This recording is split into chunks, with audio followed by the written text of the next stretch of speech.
اور عارف بھائی ادھر سے کہیں کہ رات ہے, تو ایک تیسرا بندہ اٹھ کے کہے یار ان میں سے ایک غلط ہے, کیونکہ یہ دونوں ایک دوسرے کے اپوزٹ بات کر رہے ہیں, دونوں تو ٹھیک نہیں ہو سکتے.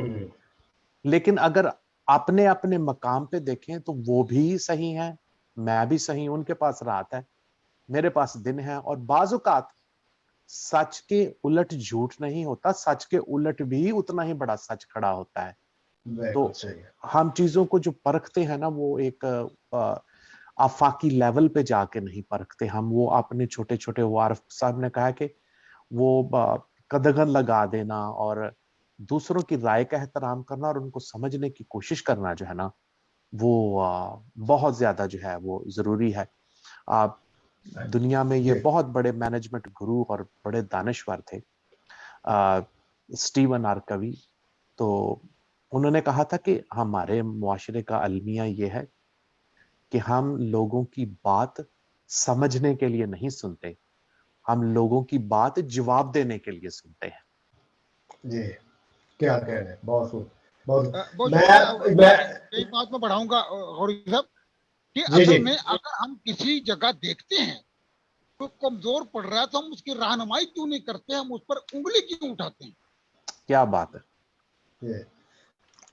ہم جی عارف صاحب, جی جاری رکھیں تو ہم انگلی اٹھانے کے بجائے رہنمائی کی طرف کیوں نہیں جاتے کہ یار بھائی آپ ایسا کر لیں گے تو ایسا ہو جائے گا, اگر اس لفظ کو اٹھا کر پیچھے کر دیں, آگے کر دیں, اس کے متبادل لفظ لگا لیں, کچھ ایسا کر لیں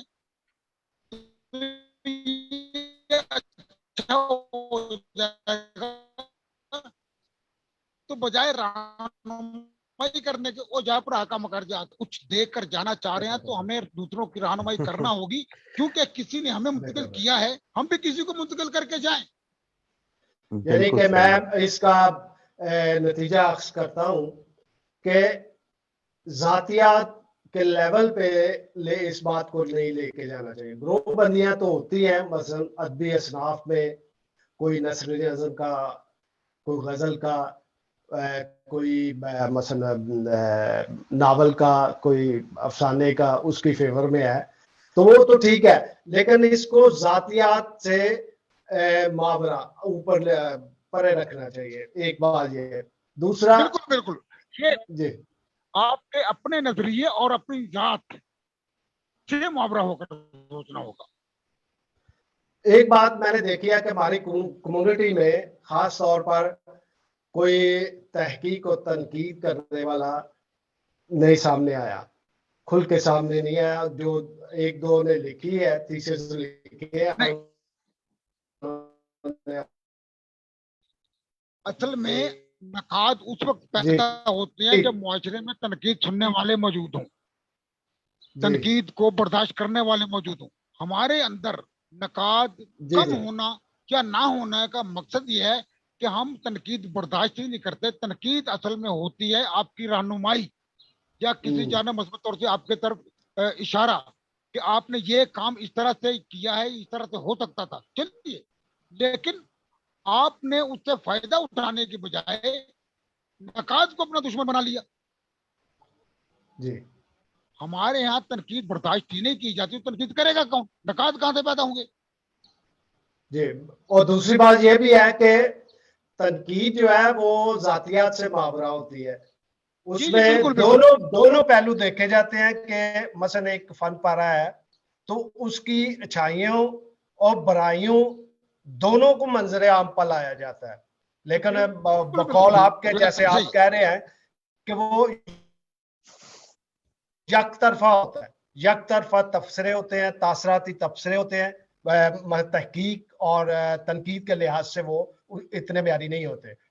آج بات کو آگے لے کے چلتے ہیں کہ شاعری جو ہے وہ بہت سنی جاتی ہے, پڑھی جاتی ہے اور لکھی بھی بہت جاتی ہے. اردو شاعری کی میں بات کر رہا ہوں. تو مشاعروں کا رواج جو ہے وہ شروع سے ہے, بہت دیر سے ہے. کیا مشاعرہ جو ہے وہ ادب کی ترویج اور فروغ کے لیے اہم اور ضروری ہے؟ جی بالکل